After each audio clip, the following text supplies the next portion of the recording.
What's up, guys, and welcome back to the second installment of How to Dominate, my little vacation series that we're doing here. For today's video, we are going to be talking about Mordekaiser, which I think is one of the most fun champions to play on this new patch. Mordekaiser was buffed midway through, I believe season 11 was made, a jungler got the ability to jungle, passive got buffed in order to kill monsters, but no one was really playing it because it didn't really feel that great in previous seasons. But now with the new jungle changes, now that you have your green pet, and the camps are tankier, Mordekaiser actually excels a lot harder than he did before. So if I were to say like best junglers in the game right now, I would have like S+ being Wukong and Graves, and then right under that in S tier I would have Mordekaiser, as well as like some other things you could throw up there, like Echo is actually really strong right now, and other champions in general. But yeah, I think Mordekaiser is extremely broken right now, and not enough people really understand how to play him. And the reason is simple. Mordekaiser is a champion that doesn't have dashes. It's really not super obvious how you're going to make your plays, but I put a lot of time into this champion recently. I think I have like 20 games played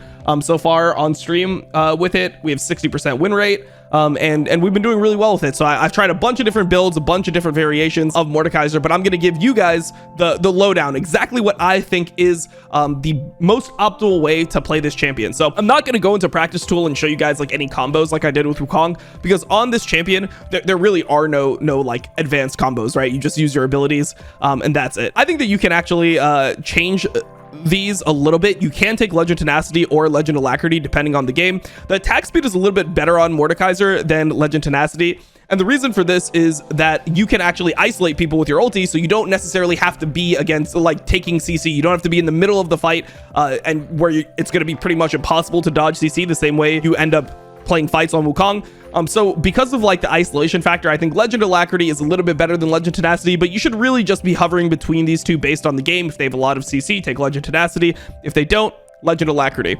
For the other runes, you have a standard setup here. You got Conquer, Triumph, and then Legend Alacrity in this game, Last Stand, Magical Footwear, Cosmic Insight, and then you have the attack speed, adaptive force, and health scaling runes as well. This game was actually an accident. I didn't mean to take Flash here. Normally I'd prefer Ghost on Jungle Mordekaiser. Let's get into this game here. This was against my boy Nikic, TTV Hums, and LL Stylish was on my team for this one too.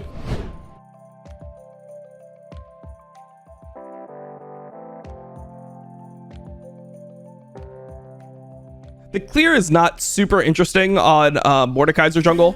Like most of the time, you're just using your abilities on the camps and slightly kiting them. But I'll just show you guys the only small intricacies that actually are there on the champion. So here I decided to not go for a sweeper.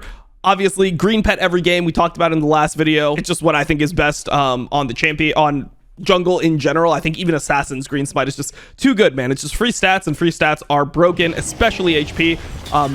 And it's essentially Mountain Soul, right? It regenerates. So here I actually don't get a great leash because my team is lane swapping. I think the Cassante didn't want to lane versus the Karthus top, so I decided to just solo it here. Smite the first camp, as you always do on jungle. Reason that you smite the first camp is because you're going to need, so when you're doing multiple camps, the way you should think about it is this, right? You're gonna have to do 600 damage to your camps either way, right?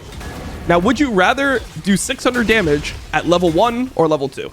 So, yeah, if you're having to kill something, you'd rather be higher level because obviously you get more stats. So, level 1, smite your buff, unless, the caveat to this is unless you get a good enough leash where the other camp is not up and you're going to be inefficient by smiting it, right? So you smite the buff and it's dead, but then you have to wait at your Grom for 2 seconds before it spawns.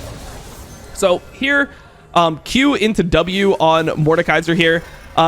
You can use your W for the healing, which is double tapping it, or you can just use it for the shield. Most of the time I just use it for the shield, but every now and then, based on like where I am in my camp, I'll use it for the healing. So if I'm in between camps and my W is off cooldown, then I'll end up using it for the healing. But generally I just use it for the shield, and then my pet will heal me during the other part of it. So yep, we're just clearing through the jungle here. We can speed this up slightly.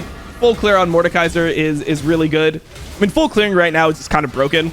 A lot of my games on full clearing because there's really no downside to doing it. Unless I see a really free gank, I'll probably just be full clearing. So here I end up using my double tap W, and I'm walking into River. I still have my pot, and I do not have my smite. That's key, is that I do not have my smite here. So here I see Wukong. My Heimer is hovering me. and I say, I'm just going to take a free double crab.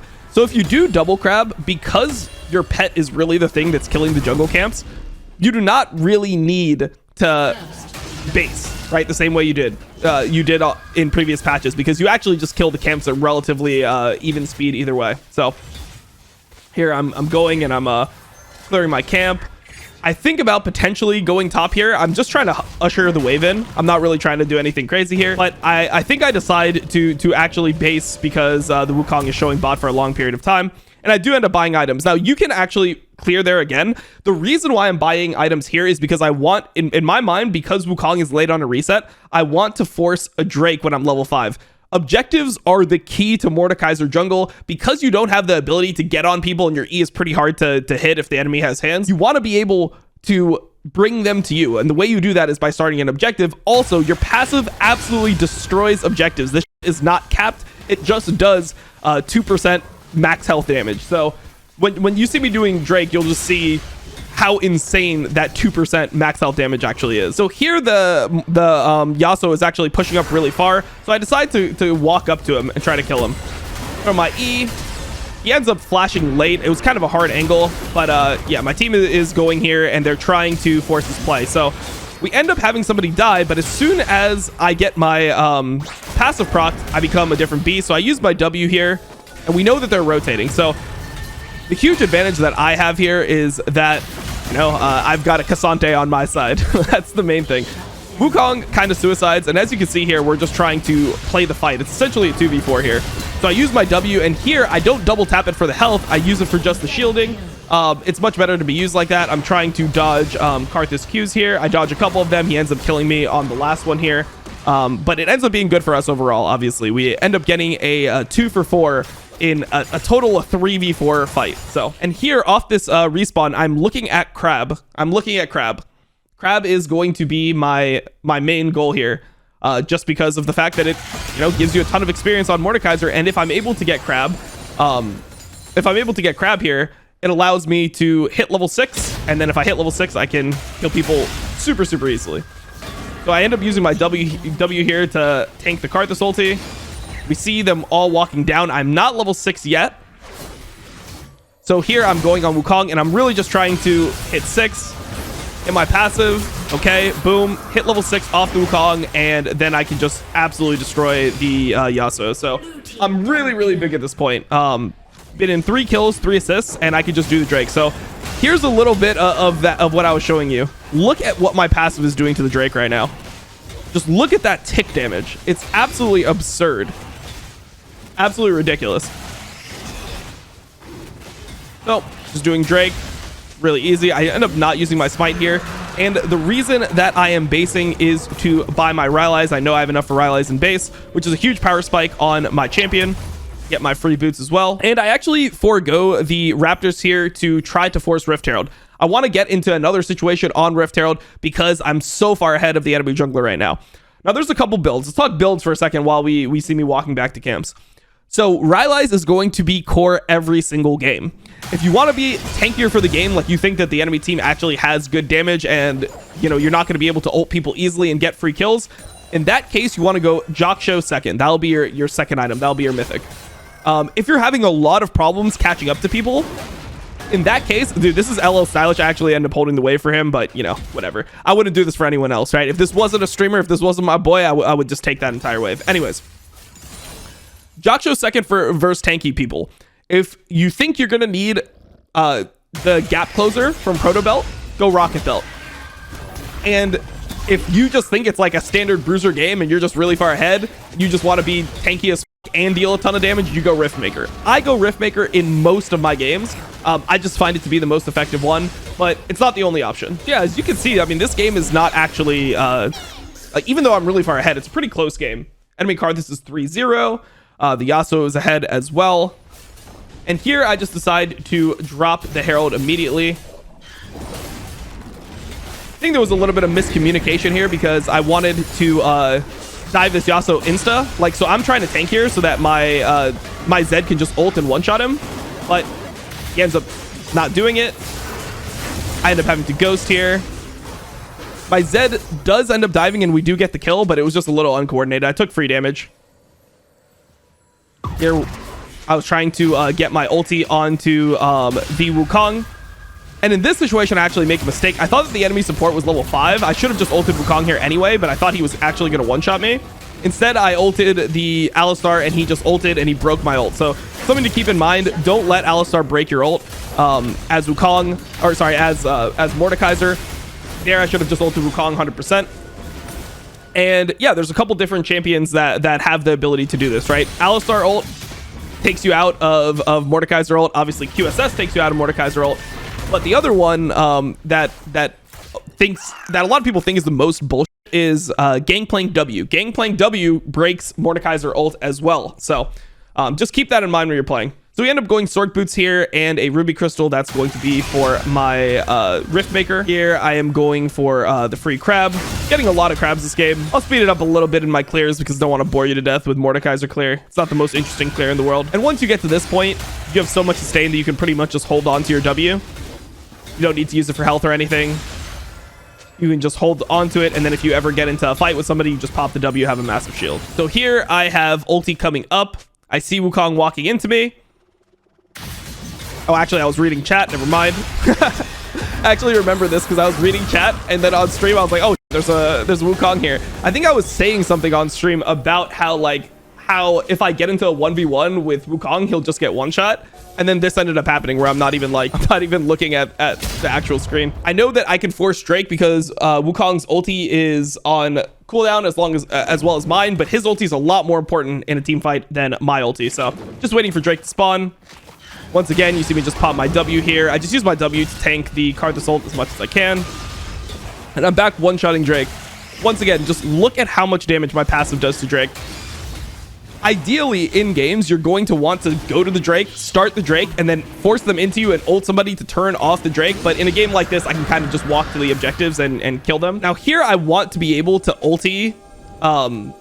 Here I want to be able to ulti at level 11, but we see that Xayah is catching top without ulti by herself, and we just decide to dive. I'm not sure if I ult this, but yeah, you want to be waiting for level 11 most of the time to ult here. Dodges the E, which is pretty easy to dodge, but yeah, I mean, here we don't even need to cast our ulti, just here to dive. I'm just looking to take his camps here because I know that they're bot. We see them bot right now. Still looking at the bot. Okay. Here I save my W because I want to be able to use it in a fight, and I just start ghosting at them. I ulti Yasuo, get the free stats here. There I save my Q because I want to proc my passive. And save my Q, and I can proc my passive with my normal ability. Here, Nikic is just walking away. A little bit hard to kill people that are running away from you, but here I have Smite coming up, so I just smite him. And I decide to go for the Raptors. This ends up being a really greedy Raptors. I thought that they were going to actually run bot here off cooldown. And I'm thinking about trying to get an E over the wall and help my team, but then I end up just getting jumped on by Xayah and kha'zix. So I thought they were actually going to go to lanes here, and they end up killing me. Mistake for sure. And now's the point where like my champion is completely busted, by the way. When you're on 2 items on Mordekaiser, this is probably your biggest power spike. Now I see a fight over here, so that's why I'm running to it. My Cassante is fighting. Okay. Killing the Yasuo here, just a couple autos. I end up hitting my E. I stand on him because I'm BMing. Playing for content on stream. Guy is dead to me as well. It's actually pretty hard to kill Alistar because he can like headbutt you away and stuff and keep you CC'd. Here I end up hitting the max range E, which I probably shouldn't, but it ends up happening. Miss my Q, doesn't matter, proc my passive, and then here I ult the kha'zix over the wall and then Q him. So I ult him to take a little bit of his health and then I Q him over the wall. So yeah, I mean, it's just I'm just really strong at this point. 9 stacks of Dark Seal as well. And once again, we're doing the same thing. I'm just trying to proc my passive as fast as possible using QE auto, which is the fastest way you can proc your passive outside of just hitting multiple targets.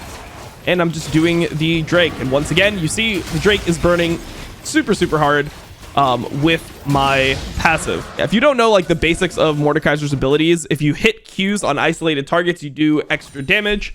And the more targets you hit, the more stacks you get of your passive. 3 stacks with any abilities or auto attacks equals your passive being on. Okay, so we see another fight mid. I'm looking to try to help my boys. I do not have ult, but I'm just Yeah, just whacking them. And Ghost also just helps you stay on people a lot easier.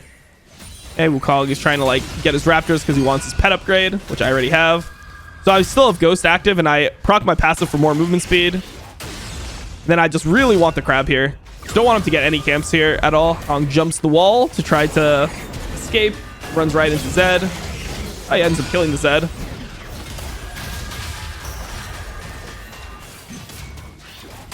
Oh my god, the damage is so insane once you get to this point. Isolated Q damage. Hey, they're trying to go on me here, which I actually want them to go on me. I actually think I win this fight. So I save my W and I use it for my max shield here. And here the Alistar ulti's early. So because the Alistar ulti's early, I end up ulting him, right? So I'm waiting for his ulti in order to hit him. And the crucial thing here is that kha'zix goes through my passive, but if I ulti the Yasuo, I think I actually die to Yasuo here. So even though I have like my full stacked shield from my W, I want to make sure I'm ulting a target that I can actually kill that won't deal much damage to me. So I end up just ulting the Alistar, pop my W, I get hit by the kha'zix ult, doesn't end up mattering. Kill the Alistar, and then as soon as my ulti expires, the Yasuo just dies to my passive as well. So solid 14 kills here. All right, so here we start Baron. Mordekaiser does insane damage to Baron as well. Baron's just easier to do on the new season, so this ends up being just a free Baron for us. I'm looking for the Yasuo here. He dodges my ability, but it doesn't actually matter. Yeah, dodges my E, but he ends up being in my Q range. And I thought I could stay here because I was 10 seconds before until I had my ulti. Like 5 now, 4, 3, my W's on cooldown. If I just was able to proc my ulti there, I can maybe even 1v4 this. So really strong. Okay. And now we have Soul. So getting all the objectives as Mordekaiser, pretty core to playing the champion. Here we're just walking up and trying to actually do the objective. So I end up missing my Q here, which kind of sucks. And then I ulti like pretty late. So I end, and he flashes my Q, so I end up dying here. This is a misplay. I mean, I thought that we were actually taking turret here. I thought we were actually just gonna one-shot Wukong, but he ends up doing a decent amount of damage. My E actually forced me to miss my Q, which kind of sucked. But yeah, I mean, I could have ulted a different target there, or I could have ulted the kha'zix to try to kill the turret. I had multiple options of how to play that. Definitely wrong.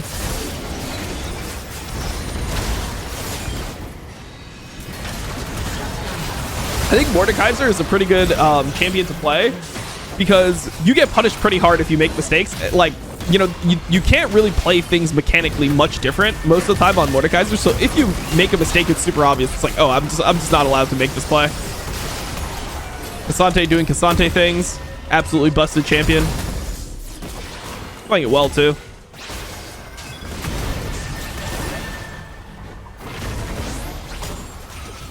We're here to clean it all up. No ulti. Oh, actually, he did have ulti. I thought that the Alistar had no ulti, so I just ulted him. Guy's just dead to me. Keep on going forward. Q. Of course, as soon as I sell my Soul Stealer, I get a ton of kills. But yeah, to go back to build. So normally, after I go like Rylai's into Riftmaker, it's really game dependent. In this game where they have like 3 AD champions that all, you know, are going to want to have some amount of lifesteal, whether it's from Ravenous Hydra, Divine Thunderer, Shield Bow, you know, natural lifesteal. Any of these champions, I wanted to go Thornmail against because it's effective against everyone. So normally I'll be looking for like 2 damage items, right? Riftmaker and Rylai's, or Rylai's and whatever item that we discussed earlier is best for the game. And then third item, if I'm not super ahead and the enemy team has a lot of AD, I'll end up going for Thornmail.